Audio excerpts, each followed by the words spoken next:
But let's look at the structure. We said the page itself. If you get a page of writing from someone and there's no space in it, they filled in every corner, every aspect of it, except where they sign it, that's someone who's got way too much on the go. They're just overworked. That's showing how full their brain is of information. They cannot even pause to put a space on the page. So that will be an indicator as well. Another one, when you're looking at the page itself, is if someone signs their name, where do they sign it?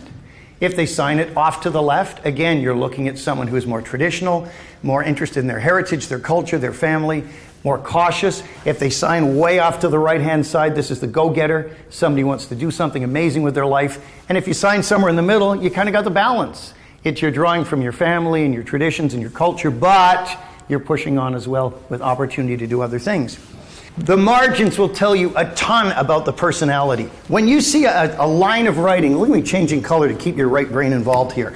You have a line of writing, and a line of writing. People who crash over the left-hand margin like this and don't keep a straight line, that's a very interesting trait. It's found in criminals a lot.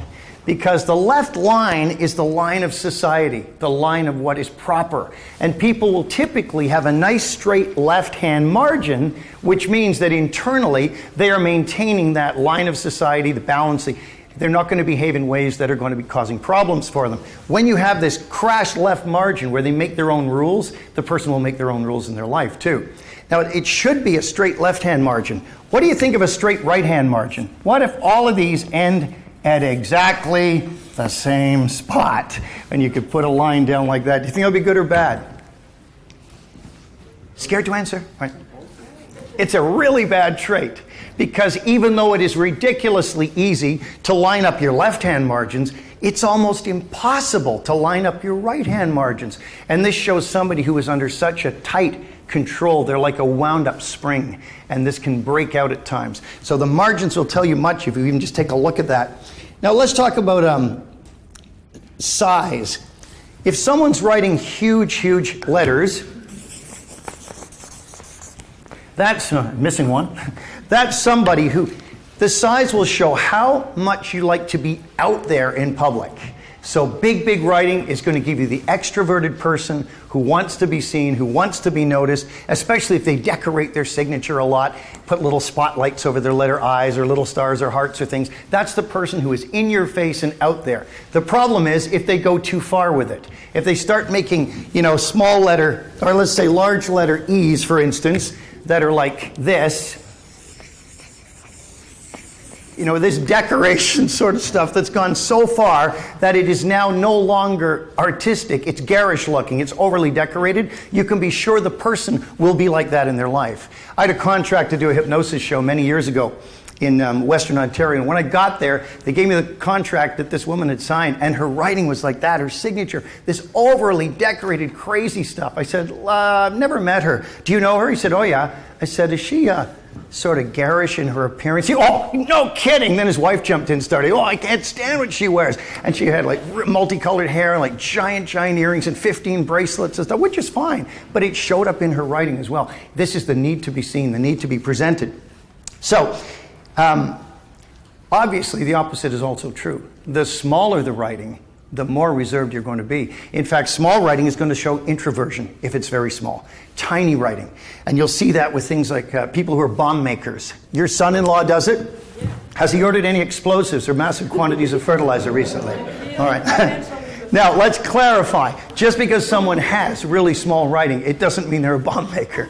But it is an interesting thing that they show. They will also show, an arsonist will show tiny writing with slant that's all over the place and weird lower zones. We get to the sex stuff in a few minutes. That's going to keep you in the room, I'll tell you. So, if people knew what their writing shows to a graphologist, they would never let anyone see it. Absolutely never. I said to my class yesterday on a different subject, I had an event for Neil Strauss. I did 3 for him, one in Hollywood, one in Toronto, and one in Whistler, BC, for his Society International. And afterwards, I was looking at some handwriting for them, and a man came up, he was a medical doctor. We got talking, he was very skeptical. And he said, what does my writing show? And he was sort of half smirking, he couldn't hide it. I think he thought I was just going to make up a bunch of stuff and throw 20 questions at him or something. And I said, well, it makes me wonder how you're dealing with that out-of-control sexual aggression as a doctor. He just went bright red. And he said, holy shit. Just walked away. It's obvious. And the wonderful thing is, it'll be obvious to you today, too. You'll see that stuff, and you'll know which friends you have to fire out of your lives, because the writing will not lie. In 2004, I had a self-defense system, which we still have. The British Jiu-Jitsu system comes out of a whole different train. And I took it back to Britain with my business partner, and we took Britain's system back because I was the only instructor trainer left in the world. And we made the Times of London, and we taught British soldiers and had a blast. And I was with my business partner, who I'd known since he was 18. And he was in his 30s now. My wife and I had helped him and his wife with their marriage problems. He was a very close friend, had been in my house without anyone else. I mean, somebody you absolutely trust. And on the way back, we were setting up this company and all the stuff we were doing. On the way back on the plane, his laptop died. And so he started making notes by hand. In all the years I had known him, I had never seen his handwriting. And I looked, and he had intentional deceit, manipulation, lying, horrible, horrible stuff. And I said, what is with your writing? And he scrunched the paper up. He said, there's nothing wrong with my writing. He said, I'm just trying to make a future for my boys, and what the hell's the problem with you? And I just let him go. And he was shouting on the plane. And I just said nothing and waited. And finally he realized he was shouting, and he started and calmed down. And you know what I did? The stupid thing I warned everybody else not to do.